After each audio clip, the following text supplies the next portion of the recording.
Hi, it's your fairy book mama here. Today we're going to be reading Chapter 11 of Abe Lincoln Gets His Chance by Frances Kavanagh. Chapter 11. After a few weeks at Master Swaney's school, Abe had to stop and go to work again. When he was 17, he had a chance to attend another school kept by Azel Dorsey.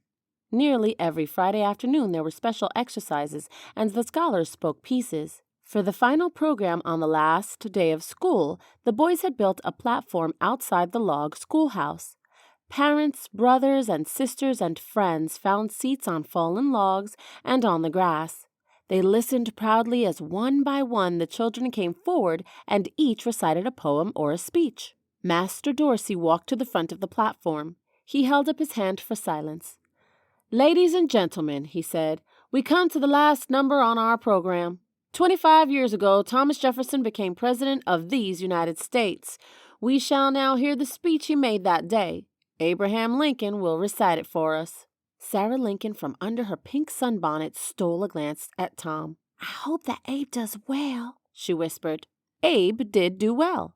He forgot that he was growing too fast, that his hands were too big, and that his trousers were too short. For a few minutes he made his audience forget it. Master Dorsey seemed to swell with pride.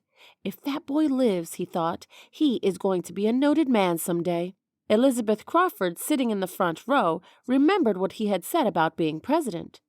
If she closed her eyes, she could almost imagine that Thomas Jefferson was speaking. When Abe finished and made an awkward bow, she joined in the hearty burst of applause.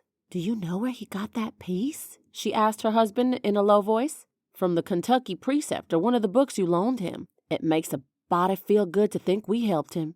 Look at Mrs. Lincoln. She couldn't be more pleased if Abe was her own son." Sarah waited to walk home with him. "I was mighty proud of you today," she said. "Why, what's the matter? You look mighty down in the mouth for a boy who spoke his piece so well on the last day." "I was thinking that it is the last day," he answered. "The last day I'll ever go to school, most likely." "Well, you're 17 now." "Yes, I'm 17, and I ain't had a year's schooling all told. I can't even talk proper. I forget and say ain't, though I know it ain't. I mean, is it right?" "It seems to me you're educating yourself with all those books you read," said Sarah cheerfully. "I've already read all the books for miles around. Besides, I want to see places. I can't help it, Ma. I want to get away." Sarah looked at him fondly. She wished that she could find some way to help him. Abe found ways to help himself. He was never to go to school again, but he could walk to Rockport to attend trials in the log courthouse. He liked to listen to the lawyers argue their cases.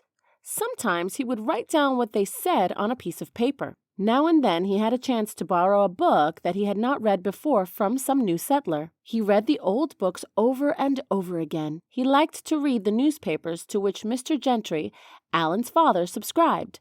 The papers told what was going on in the big world outside of Pigeon Creek. James Gentry owned the log store at the crossroads where the little town, Gentryville, had grown up. His partner, William Jones, was one of Abe's best friends, and Abe spent nearly every evening at the store. It became the favorite meeting place for the men and boys who lived close by. "Howdy, Abe!" Everyone seemed to be saying it at once when he came in. "The Louisville paper came today," William Jones might add. "Here you are. The fellows have been waiting for you to holler out the news." Abe sat on the counter swinging his long legs as he read the newspaper out loud. The men sat quietly except when William got up to throw another log on the fire or to light another candle. Abe read on and on. After he finished the paper, they talked about what he had read.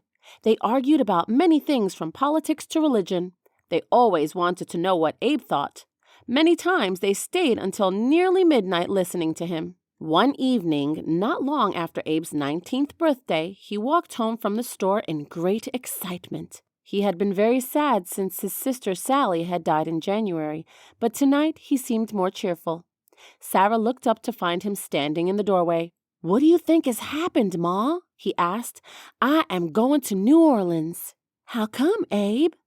Sarah knew that prosperous farmers sometimes loaded their corn and other farm products on big flatboats.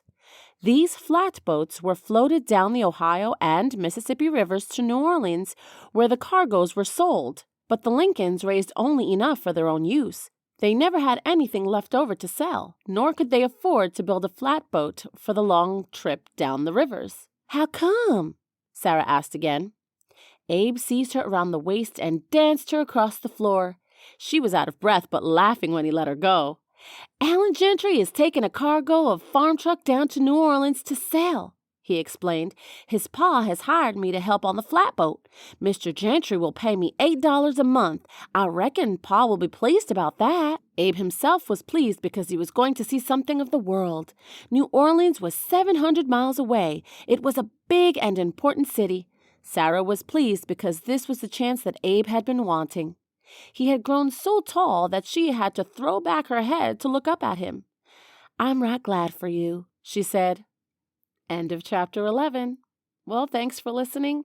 Don't forget to hit that like button and subscribe, and hit the notification bell for when I add new videos.